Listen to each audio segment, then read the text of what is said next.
speaking of Wata Wata Festival, nakikiselebrate dyan si Mobile Journal JF Rivera. JF, kamusta yung fiesta at basa? Naku, mukhang basang-basa ka na, pati camera mo, basa na JF.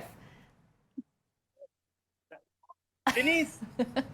Narinig ba ako, ha? Loud and clear. Ay, ayan, Denise! Kakatapos ka lang ng tinaktang oras para sa basaan doon sa may basaan zone sa labas sa may Pinaglabanan Road. Kaya itong basaan dito, sa harap to mismo ng munisipyo ng San Juan City. Kaya ayan, marami pa rin, patuloy pa rin ang programa dito. Kakatapos lang tumugtog ng Sponge Cola. At ngayon, awarding na lang sila dito sa ginanap na street dance competition kaninang umaga. At dagdag ko lang, Denise, doon sa sinabi, no, may bagong city ordinance nga dito sa San Juan City. Kaugnay nga to sa mga concerns and issues last year. Kaya naman ngayon may designated basaan zone na. Ilan din sa mga pinagbabawal ngayon, yung mga pag-alog, pagpasok, at pagbabasa ng mga tao na hindi naman gusto nilang mabasa. So, kaya naglagay ng designated basaan para sa kanila. JF, oo, yung mga nasa likod mo ba, JF, ano nararamdaman mo ngayon? Nilalamig ka ba o... Lord, halo-halo kasi kanina ang init. Tinik na tinik ang araw talaga. Kaya naman makulimlim. Tapos papasahin ka pa ng bumbero. So talaga, lalamigin ka talaga, Lord. Wala namang amoy yung tubig siguro, no? Yung mga binubuhos sa'yo dyan, hindi naman mainit o kulay dilaw, mga ganyan. Yes, Lord, bawal. Yan, isa rin yan sa pinagbabawal ang pagpapato ng mga matutuming tubig. At ganun din yung mga highly pressured water sprayer para iwas mga sakit sa ibang tao din. Oo. Etong mga nasa likod mo, mga taga San Juan ba talaga yan sila? Pakitanong nga kung ilang taon niya na ginagawa yan at mayroon na ba siyang nabasa na sikat na tao? Taga San Juan ka ba talaga? Formal na, sa TV na. San Juan po. San Juan po. May nabasa ka na. Meron po. Pinsan ko po si Boy Dila. Pinsan niya si Boy Pinsan niya si Dila? Boy Dila. Sample nga ka mo. Kaya ba siya dila ng dila din? Teka. Sample ka mo. Oo nga. Sabi mo, pinsan mo si Boy Dila. Opo. Sample nga, paano yung... Naku, nabasa ata masyado. Ayun.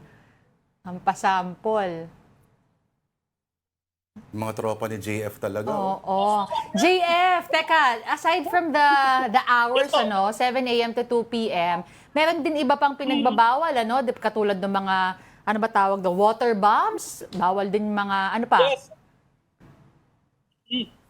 JF, Isa din sa mga pinagbabawal, yung biglang pagpasok dun sa mga, di ba kung dati, pinapasok yung okay. Ano ba yung ethics dyan, JF? Sorry pampasaherong jeep, pinupuksan yung JF, Ngayon, Lord, ano ba yung rules dyan kapag ang tao, kunyari dumadaan ba ay nakiusap na, tol, wag naman, hindi mo pwede ituloy? May mga ganyan ba ethics dyan? Paanong ground rules ba? yes, Lord, kasi nga, bawal ka lumabas dito sa zone na may tinap dito sa San Juan City. Kapag na lumabag ka dito sa pinagbabawal na pampapasa doon sa labas ng basaan zone, magmumulta ka ng 5,000 piso. Wow. JF, ano ba yung logic nung hanggang 2 p.m. lang? Pakipaliwanag nga. Ano meron sa 2 p.m.? Bakit parang ang alanganin naman yata nung alas 2? Oo, kasi, Lord, kasi doon sa programa na pinakita sa atin kanina, nag-umpisa yan sa mass, siyempre bilang pagkunita din kay John the Baptist, nagtuloy-tuloy yan doon sa Santong Tao Parade, Float Parade,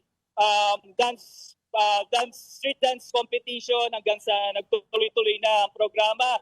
Pero doon sa 2 p.m., walang nasabing specific na kasagutan bakit 2 p.m. lang. Pero isa sa mga pinapatupad niya raw talaga ay magkaroon ng disiplina ang disiplina, ang basaan dito sa San Juan.